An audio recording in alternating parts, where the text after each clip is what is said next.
when you're ready. Okay, good morning. Morning. I am Patty Powell, and I'm the director of the Testing Center here at A&M Commerce. So I'm going to go over my presentation request, which is a one-time funding request, to replace some of our practice administrative exams that we do for teacher certification. Again, these are the numbers over the last 3 years as far as our program and what's been reported to TEA. And so this is how many students we've had certifications for in the last 3 years. Again, the practice exams assist the students in preparing for their official exams. So they typically are older exams of official exams. So the test content, the number of questions, all of that is the same. So the student can kind of get a feel for what that practice, the official exam will be like. Again, we only do the practical exam to our students. So we can't use those on non-students. Whereas for the official exam, we're an official testing center, so we test anybody for an official exam in our testing center. And we do operate under the agreement, the TEA, for the education certification program. So we act as a contractor for that department to do the tests. These are the exams that are needed. Now, you asked me how we have not had, some of these things we don't have. I'm going to assume we don't have that many students that choose to do those practice exams, because the practice exams, some courses require them to do it, like the principal certifications. They will require them to do a practice exam, but that's not everyone. So a lot of times we just left it for the student to be prepared. And so if they do them, they can only do 5 practice exams before they can take the official. This is just a cost breakdown. Each exam, practice exam we want to purchase, comes on a CD, and it's $550 per practice exam. But you can use it as many times as you need to, on as many times you administer that practice exam. And so they are, once we get the CD, they're good for years.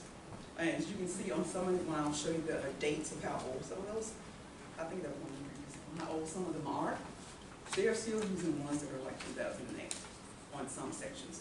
There are 36 sections of practice exams. And so we have all of them but these 10 that we can administer to our students. Did you say we have a 97%? That's what I was pass rate, even though we use the practice old principal. And we use That's old the practice exams? principal one, yes, but yes. On the principals, superintendents, and school counselors, yes. But I think they've really changed their curriculum a lot to teach, to help them pass the exams, because the goal is to help them pass the initial exam, on the first try. So that's a big thing. And as you see, we have to reserve the same number of hours in our testing center for the practice exam as we do for the official exam. So that's 5 hours. So anytime anybody wants to do one, we have to reserve that 5-hour block in our lab for them to take the exam. This is just a cost breakdown, average cost of my employees per hour. We charge now we charge $30 for that 5 hours.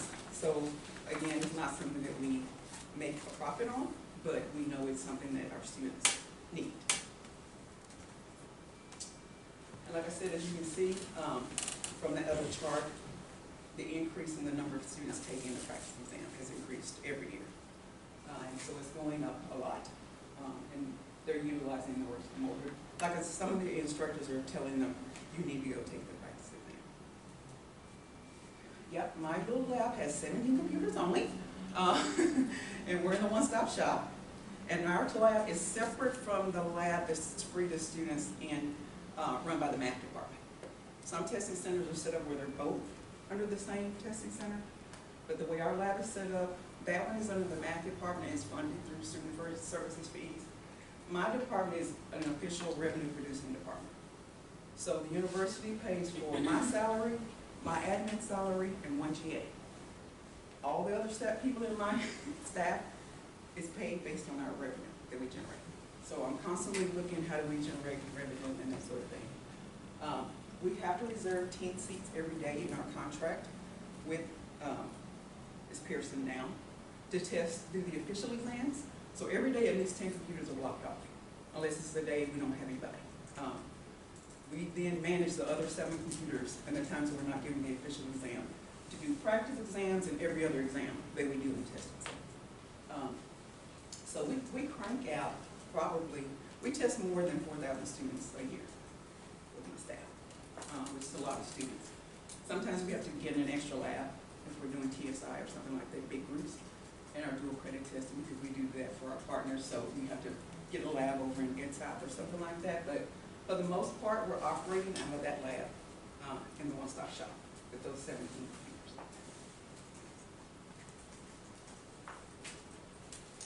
Again, if not funded, those older exams aren't reflected, and that's actually how it got brought to my attention. I've been the director for 2.5 years in the testing center.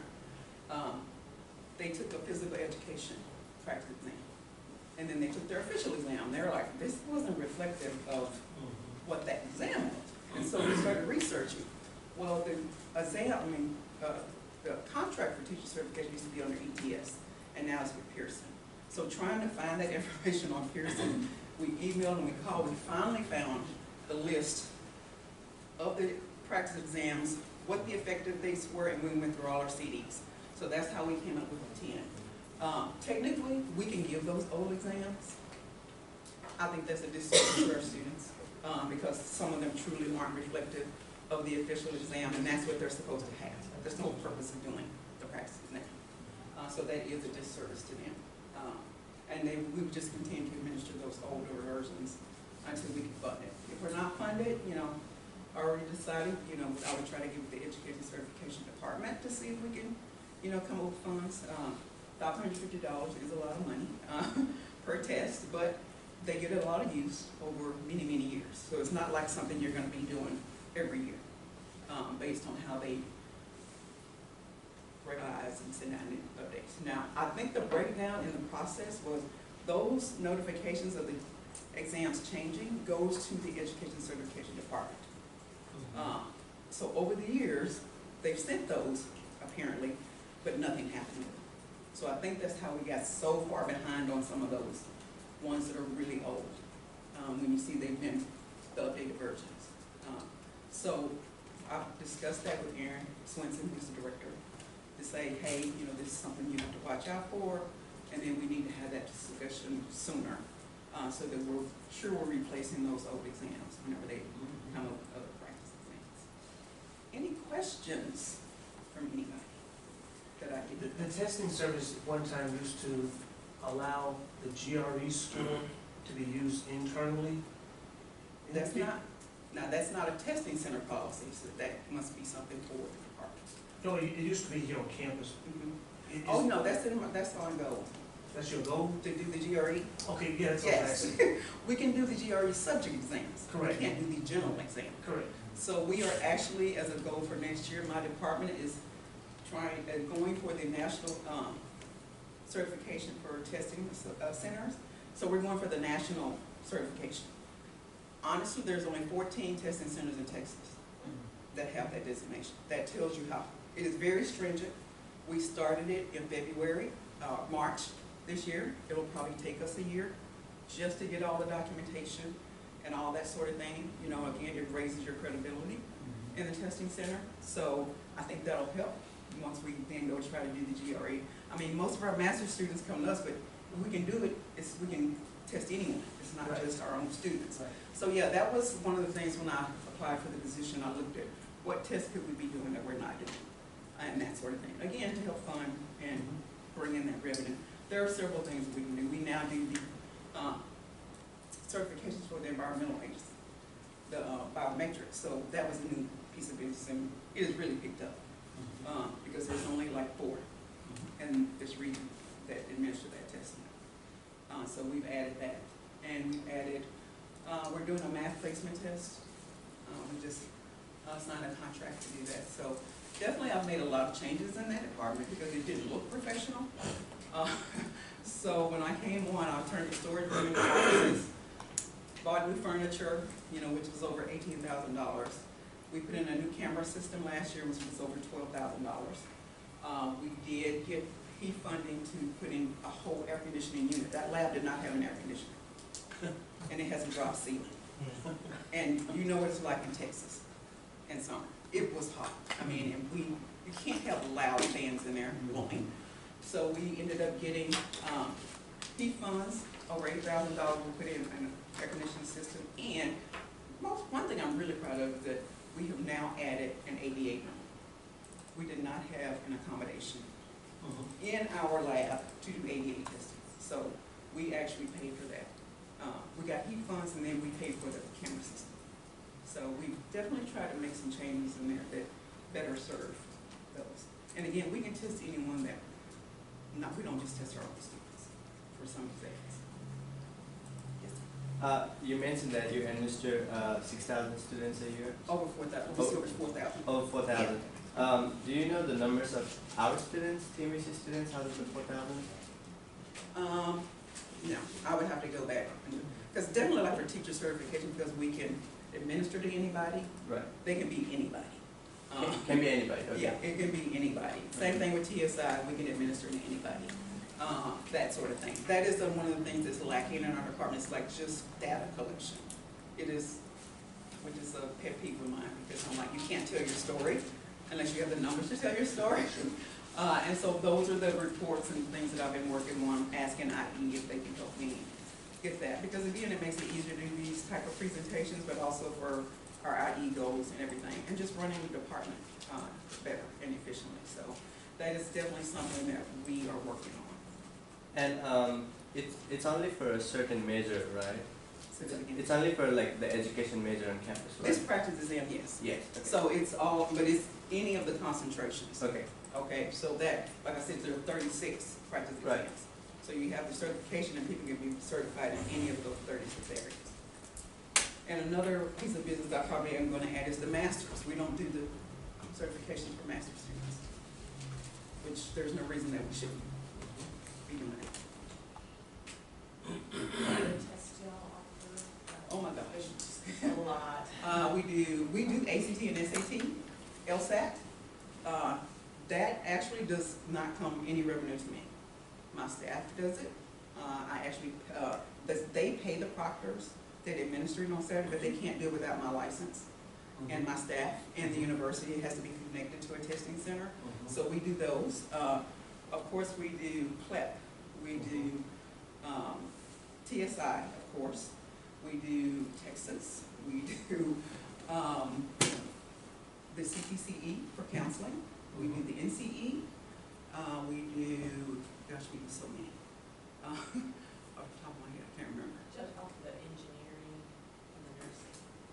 We do the HESI for nursing, and we can test anybody for HESI. It does not have to be our student. So like now, we are slammed.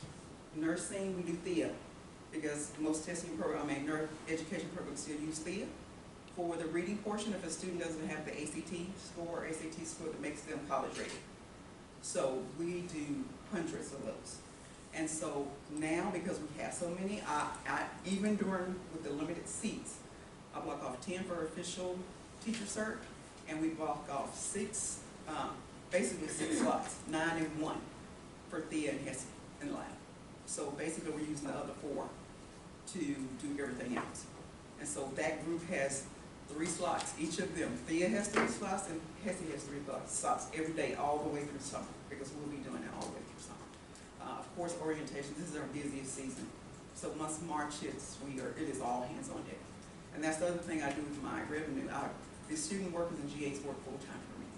As soon as the term ends, they go on full time, 40 hours a week. And they work 40 hours a week during the summer. Yeah, so I have a great staff. We make them do yearly certification and everything now. That wasn't being done. So, you know, again, if you're going to be in a business that determines whether people get jobs, get into school, you want people to think your establishment is professional and confidential and is going to administer those exams in the correct environment. So we have worked hard on making sure that that's what people feel when they come in that department. Any other questions? Thank you all for your time. Thank you.